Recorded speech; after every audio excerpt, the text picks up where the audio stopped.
আসসালামু আলাইকুম বিজ্ঞানের শিক্ষার্থীরা, আশা করি আপনারা সবাই খুব ভালো আছেন। বরাবরের মতো আমি এলাহি আছি আপনাদের সাথে আপনাদের নবম শ্রেণীর বিজ্ঞানটাকে খুব সহজ করে দেওয়ার জন্য। তো নবম শ্রেণীর বিজ্ঞানের আজকের যে বিষয়টা নিয়ে আমরা কথা বলবো সেটি হচ্ছে চ্যাপ্টার 5-এর আমাদের আপেক্ষিক পারমাণবিক ভর। পূর্বের অনেকগুলো লেকচার আসলে আমরা পেয়েছি এবং অলরেডি আমাদের চ্যানেলে আপলোড করা রয়েছে। আমরা একটু কষ্ট করে পূর্বের ভিডিওগুলো দেখে আসবো, যেগুলো আমাদের জন্য খুবই গুরুত্বপূর্ণ হবে। অবশ্যই আমরা বারবার একটা কথা বলি, আমরা যখন পড়তেছি পড়ার সময় অবশ্যই আমরা খেয়াল রাখবো যাতে আমাদের হাতে খাতা কলম ব্যাপারগুলো থাকে, ক্যালকুলেটর থাকে, যাতে আমরা ম্যাথমেটিক্যাল টার্মগুলো বা প্রত্যেকটা বিষয়গুলোকে খুব সহজভাবে বুঝতে পারি। ইনশাল্লাহ আমরা এটা করব। যে ধারাবাহিকভাবে যদি আমরা এই আপেক্ষিক পারমাণবিক ভর নিয়ে কথা বলতে চাই, তাহলে অবশ্যই আমাকে প্রথম যে প্রশ্নটা আসে যে আপেক্ষিক পারমাণবিক ভরটা আসলে কি। আপেক্ষিক পারমাণবিক ভর, গড় আপেক্ষিক পারমাণবিক ভর, পারমাণবিক ভর। যেমন আমি সোডিয়ামের পারমাণবিক ভর 23, তাহলে সোডিয়ামের আপেক্ষিক পারমাণবিক ভর যেটা প্রকৃতপক্ষে ভর সেটা অবশ্যই 23 বা 23-এর কাছাকাছি, অর্থাৎ 23 থেকে একটু বেশি বা 23 থেকে একটু কম, অর্থাৎ 22.95 বা 23 সামথিং, এরকম একটা মান, যেটা হচ্ছে আপেক্ষিক পারমাণবিক ভর। এইভাবে প্রত্যেকটা মৌলের পারমাণবিক ভর, যেটাকে অলরেডি আমরা জানি বা যেটা আসলে আমরা পড়ছি, প্রত্যেকটা পরমাণুর ভর, এটাই হচ্ছে মৌলের আপেক্ষিক পারমাণবিক ভর। আপেক্ষিক পারমাণবিক ভরও যা এবং গড় আপেক্ষিক পারমাণবিক ভরও তাই, এবং হচ্ছে আমাদের মৌলের পারমাণবিক ভরও সেম কথা। তার মানে এই তিনটা জিনিসই কিন্তু সেম বা সিমিলার বিষয়গুলোকে বোঝানো হচ্ছে। তো কোনো একটা মৌলের আপেক্ষিক পারমাণবিক ভর কিভাবে নির্ণয় করতে হয় বা কিভাবে আসলে সূত্রের সাহায্যে নির্ণয় করতে হয়, সেই ব্যাপারটাকে আমরা দেখব। তাহলে প্রথমেই আমরা যেটা দেখব সেটা হচ্ছে আপেক্ষিক পারমাণবিক ভর নির্ণয়ের সূত্র। তাহলে এখানে যদি আমরা লিখি যে কোনো মৌলের আপেক্ষিক পারমাণবিক ভরের সূত্র, অর্থাৎ পর্যায় সারণীতে যে আমরা যে 118টা মৌল দেখি, এই পর্যায় সারণীর 118টা মৌলেরই পারমাণবিক ভর এই সূত্রের সাহায্যে আমাকে নির্ণয় করতে হবে। তাহলে আমি কীভাবে যে কোনো মৌলের আপেক্ষিক পারমাণবিক ভর নির্ণয় করতে পারি, তাহলে হচ্ছে সূত্রটা হচ্ছে এরকম। আমি যদি লিখি যে কোনো মৌলের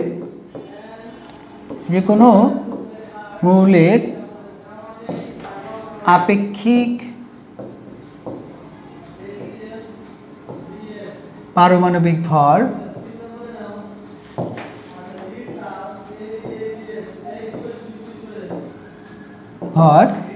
ইকুয়াল, আমি ওই সাইডে যাচ্ছি না, আমি এখানে ইকুয়াল নিচে লিখতেছি।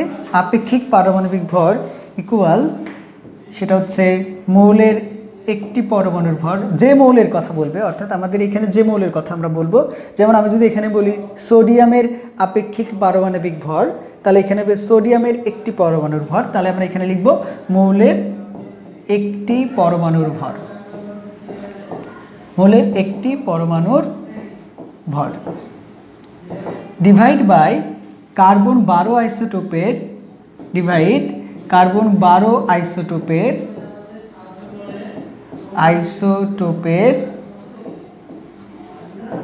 12/1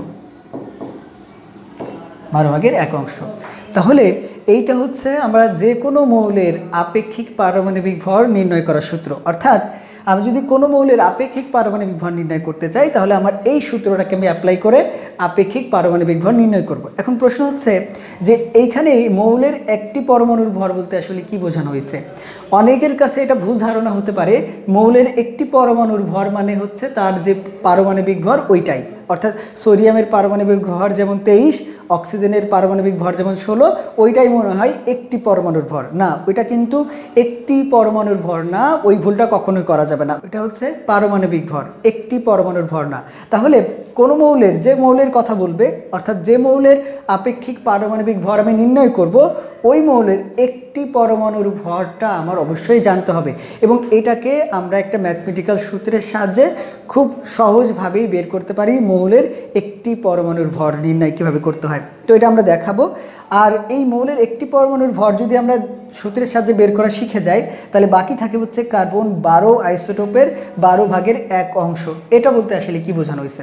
এটা বলতে বোঝানো হয়েছে যে কার্বনের, আমরা জানি কার্বনের 3টা আইসোটোপ আছে, কার্বন 6 12 ভর বিশিষ্ট, কার্বন 6 13 ভর বিশিষ্ট, কার্বন 6 14 ভর বিশিষ্ট। তার মানে এটা হচ্ছে কার্বনের 3টা আইসোটোপ।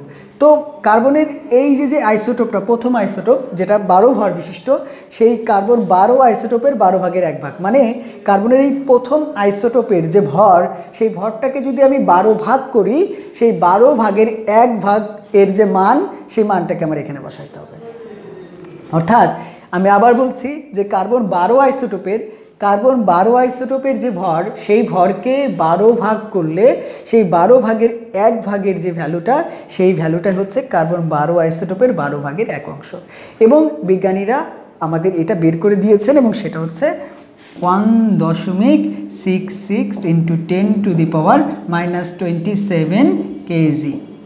এবং এটাকে যদি আমরা গ্রামে কনভার্ট করতে চাই, তাহলে অবশ্যই হবে 1.66 × 10⁻⁻24 গ্রাম। 24 গ্রাম।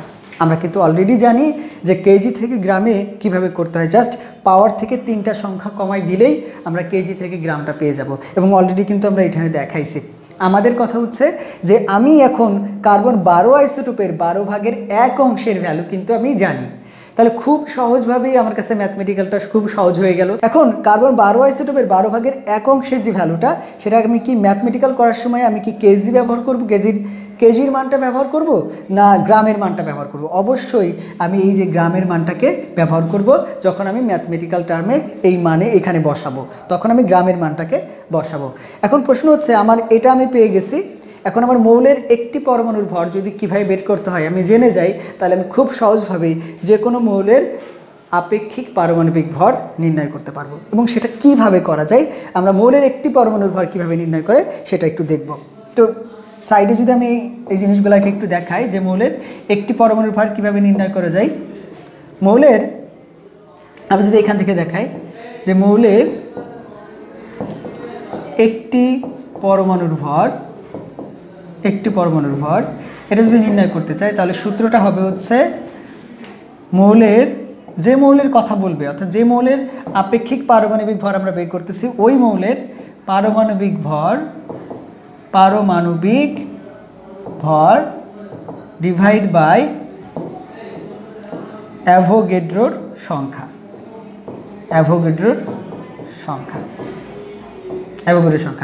এখন মৌলের পারমাণবিক ভর যেটা অলরেডি আমি জানবো, কারণ আমাকে যদি সোডিয়ামের আপেক্ষিক পারমাণবিক ভর বের করতে বলে, তাহলে সোডিয়ামের মৌলের পারমাণবিক ভর কিন্তু আমি জানি 23, অর্থাৎ এখানে 23 বসবে।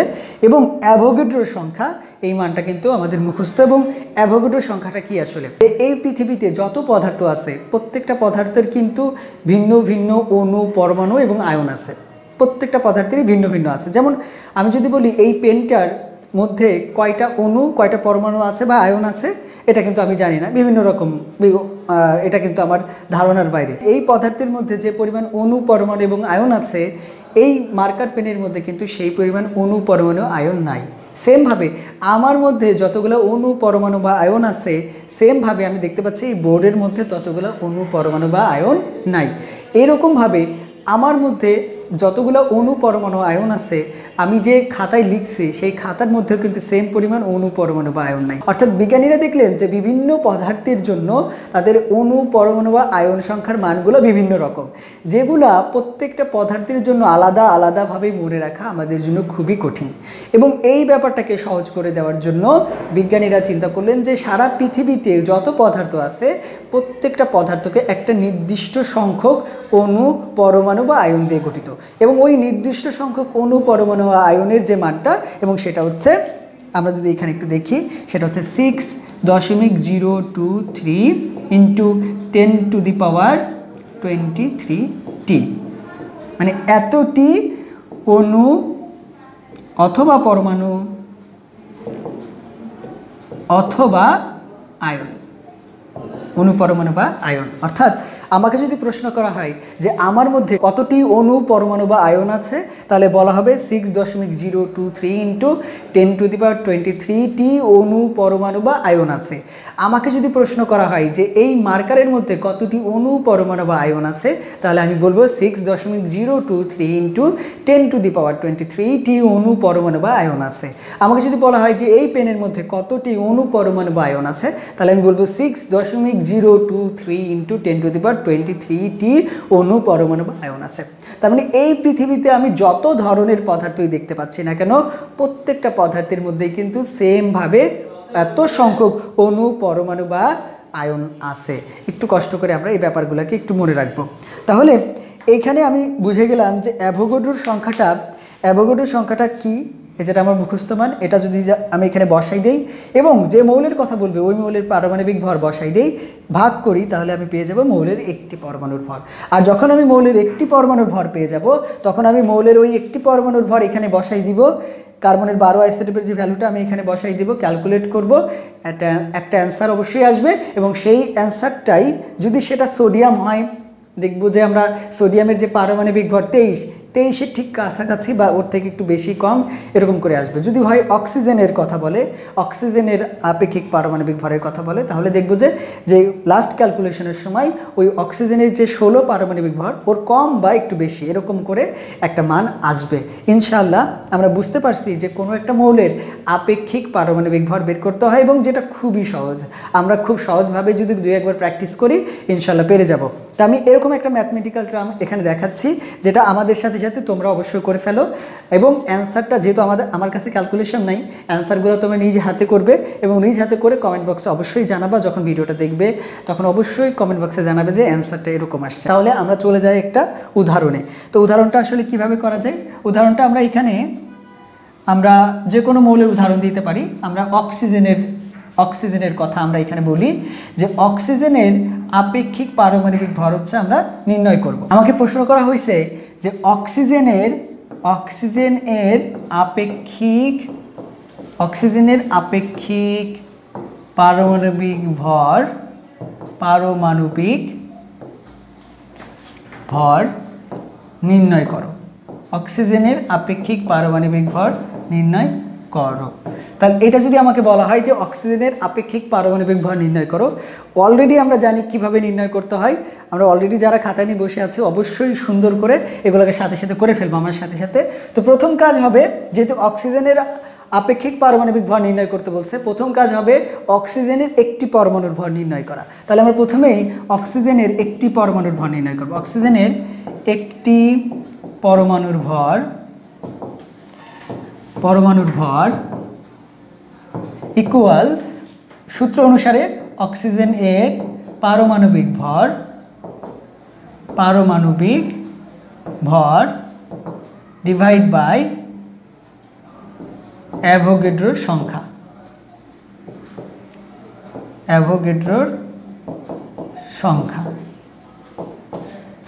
অক্সিজেনের পারমাণবিক ভর যদি আমরা বলি, অক্সিজেনের পারমাণবিক ভর আমরা সবাই জানি সেটা হচ্ছে 16 এবং অ্যাভোগাড্রোর সংখ্যা হচ্ছে 6.023 × 10⁻23।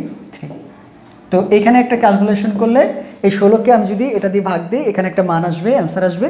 যেহেতু আমার কাছে ক্যালকুলেটর নাই, তাহলে অবশ্যই আমরা একটু কষ্ট করে ক্যালকুলেটর করে অ্যান্সারটা এখানে বসাই ফেলবে এবং অবশ্যই কমেন্ট বক্সে জানাবো যে এটার ক্যালকুলেটরে অ্যান্সার করার পর কত মান আসছে। ইনশাআল্লাহ অবশ্যই আমি কমেন্ট বক্সটা অবশ্যই রিপ্লাই দিব বা দেখব যে আসলে কার কত মান আসছে। আমরা যারা ক্যালকুলেশন করতে পারি তাদের জন্য কোনো অসুবিধা নাই, কিন্তু যারা ক্যালকুলেশন করতে পারি না তাদের জন্য আমি একটু বলে রাখি, যখন আমরা ক্যালকুলেশনটা করব, ক্যালকুলেশন করার সময় আমরা মনে রাখবো যে 16 ভাগ ফার্স্ট ব্র্যাকেট, এই মানটা আবার ফার্স্ট ব্র্যাকেটে আটকায় দিতে হবে, তারপরে আমরা সমানে চাপ দিব, তাহলে আমাদের সঠিক অ্যান্সারটা আসবে। অনেক সময় হয় কি আমাদের ক্যালকুলেশনে আমরা এই ফার্স্ট ব্র্যাকেট দেই না, যার কারণে আমাদের মানটাতে কিন্তু ভুল আসে। তো এরকম আসলে কিন্তু ভুল অ্যান্সার আসবে। তো সেজন্য আমাদের কাছে মনে হয় যে আমরা এইভাবে ক্যালকুলেশন করব। যারা ক্যালকুলেশন করতে পারি তাদের জন্য অবশ্যই স্বাগত। তাহলে এরপরের কাজটা কি? এরপরের কাজ হবে আমাদের সূত্র অনুসারে, আমরা এটা একটু মুছে দিই। এরপরের কাজ হবে আমাদের এখানে যে মানটা আসবে, এই পরের কাজটা হবে হচ্ছে আমরা সূত্র অনুসারে লিখব যে অক্সিজেন এর, আমি সংক্ষেপে লিখতেছি, আপেক্ষিক পারমাণবিক ভর ইকুয়াল একটি পরমাণুর ভর, অর্থাৎ অক্সিজেনের একটি পরমাণুর ভর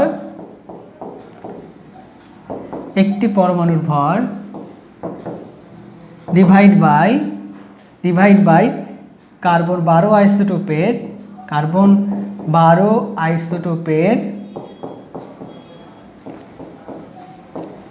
আইসোটোপের 12/1 অংশ, 12/1 অংশ। এখন অক্সিজেনের একটি পরমাণুর ভর, যেটা অলরেডি কিন্তু আমরা বের করে আনছি, যেটা আমরা আগেই করেছি, ওই মানটা কিন্তু আমরা এখানে জাস্ট বসাই দিব এবং কার্বন 12 আইসোটোপের যে ভ্যালুটা, ওই ভ্যালুটা কিন্তু দিয়ে ভাগ করব। তাহলে আমি একটি পরমাণুর ভর যেটা আসলে আমরা ওইখানে পাইছি, ওই মানটা এখানে বসাবো এবং কার্বন 12 আইসোটোপের যে ভ্যালুটা 1.66 × 10⁻24 এইটা দিয়ে ভাগ দিব। ভাগ দেওয়ার পর যে মানটা আসবে, সেই মানটা অক্সিজেনের যে প্রকৃত ভর, অর্থাৎ অক্সিজেনের যে পারমাণবিক ভর, সেই পারমাণবিক ভর 16 এর কাছাকাছি আসবে বা একটু কম বা বেশি এরকম করে মানটা আসবে, তাহলেই কিন্তু আমাদের অ্যান্সারটা সঠিক হয়েছে। অবশ্যই খেয়াল রাখবো, ক্যালকুলেশন করার সময় আমরা এই মানটাকে কিন্তু ফার্স্ট ব্র্যাকেটে অবশ্যই আটকাই দেবো। ইনশাল্লাহ আমরা আশা করি বুঝতে পারছি আমাদের এই টপিকটা খুবই গুরুত্বপূর্ণ ছিল আমাদের জন্য। পরবর্তী ধারাবাহিকতায় আমরা গড় আপেক্ষিক পারমাণবিক ভর এই বিষয়গুলো নিয়ে আলোচনা করব। দেখা হবে আমাদের পরবর্তী ক্লাসগুলোতে। সবাইকে ধন্যবাদ। আসসালামু আলাইকুম।